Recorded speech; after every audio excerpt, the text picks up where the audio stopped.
Ako si Dens, and this isn't just another vlog. Sometimes, God stops us, not to destroy us, but to fix what we can see.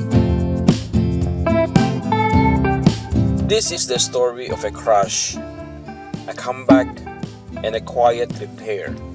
Minsan, kailangan tayong pahintuin ng Diyos, hindi para sirain, kundi para ayusin.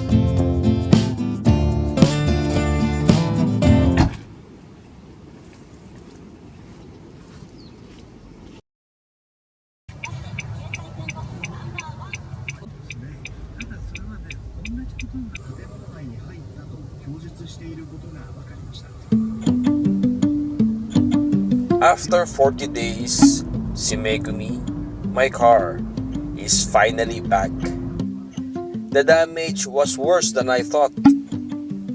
The door, the frame, even the computer system inside. But somehow, it's running again. Parang buhay din ano.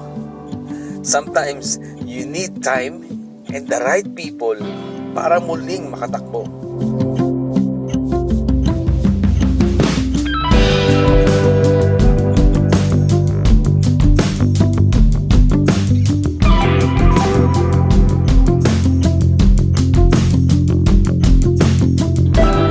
Balik-tahara ako this week para temporary palitan ko yung nag-resign na interpreter. Habang naghahanap ng official na kapalit, reliever muna ako. 2 araw na turnover, parang pagbabalik din sa nakaraan. Every time I hold the steering wheel, I still remember that day.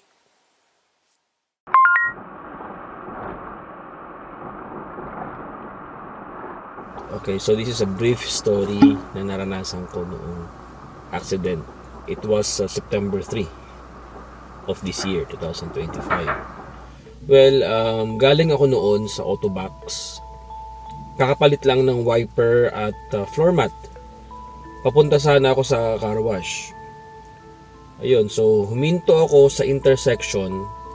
Tumingin sa kanan, tumingin sa kaliwa. Clear siya. So I went.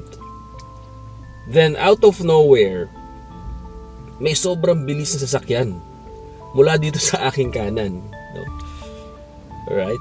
So yung driver nakayuko, nakita ko nakayuko siya. Nakayuko, nagsi-cellphone.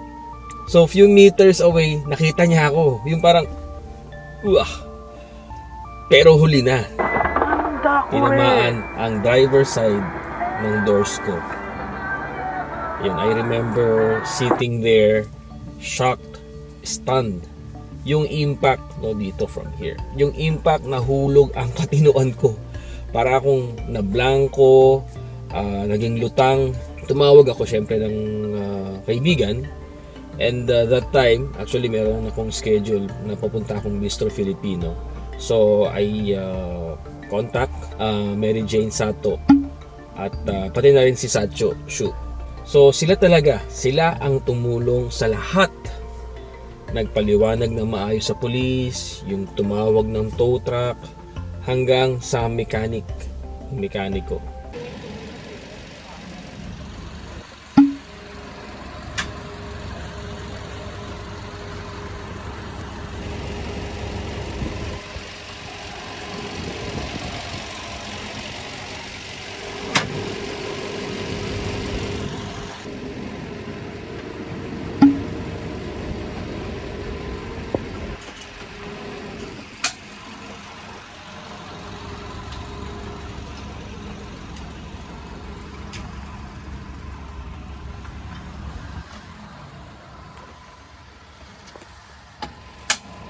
Ayun, no? So the car couldn't move.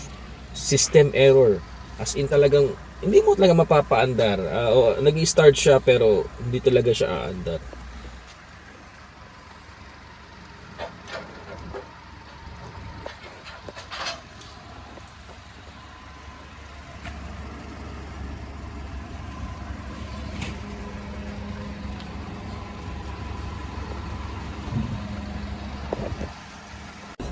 After 40 days, it came back. or sabihin natin, it came back better than before. So, may mga changes kasi na nangyari. It was a big lesson learned.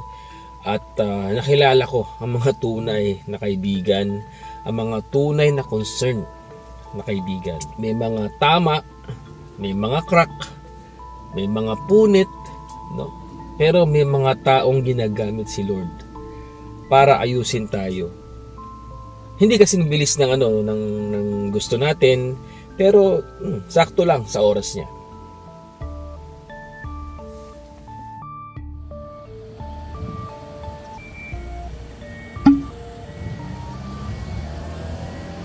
Medyo bumalik din ang mga rashes sa may tenga at noo ko. Kaya bumalik din ako sa Watanabe Clinic para kumuha ng gamot.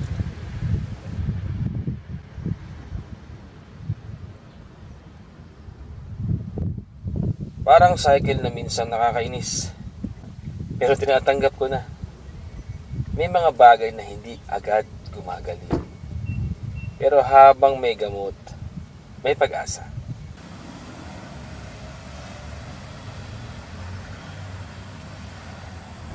Okay, so natapos na yung ating check-up sa Watanabe Clinic. At ito, nakuha na natin yung mga gamot natin. Yan. Ito yung mga gamot. Okay, so yan, maraming klase. Meron tayong shampoo, merong lotion, merong ointment. Yung ating bills sa check-up, murang-mura lang. Inabot lang tayo ng 800 plus. No, kasi kapag may hoken talaga tayo, meron tayong discount 890, and sa gamot naman inabot tayo ng 1,410. Okay, so ngayon naman tayo ay magpapagupit ulit actually kasi hindi maganda yung gupit sa akin. So, kailangan ipa-repair natin yung gupit noong parang hindi talaga maganda, kaya hindi ko talaga trip. So punta tayo ngayon sa barbershop.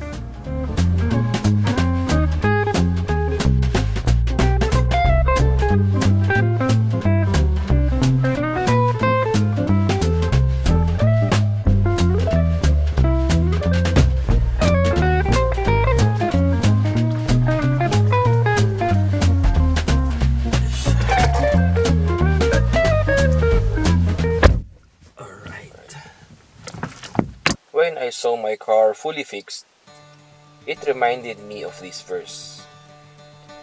Joel chapter 2, verse 25a. I will restore you to the years that locust has eaten. It's very symbolic, pero meaningful. God repairs in silence. Hindi palaging mabilis, pero laging may dahilan. He sends people, He teaches patience, and He brings us back. Not as the same person, but as someone stronger, wiser, and more grateful.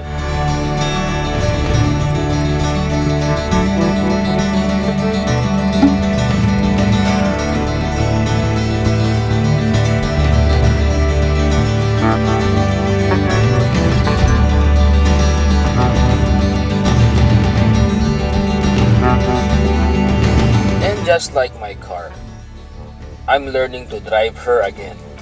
But this time, mas maingat, mas may tiwala. Maybe you're in your waiting season too. Something broke, someone left, or life just stopped. But don't rush it. God's not done yet. He's the God of returns and the God who repairs.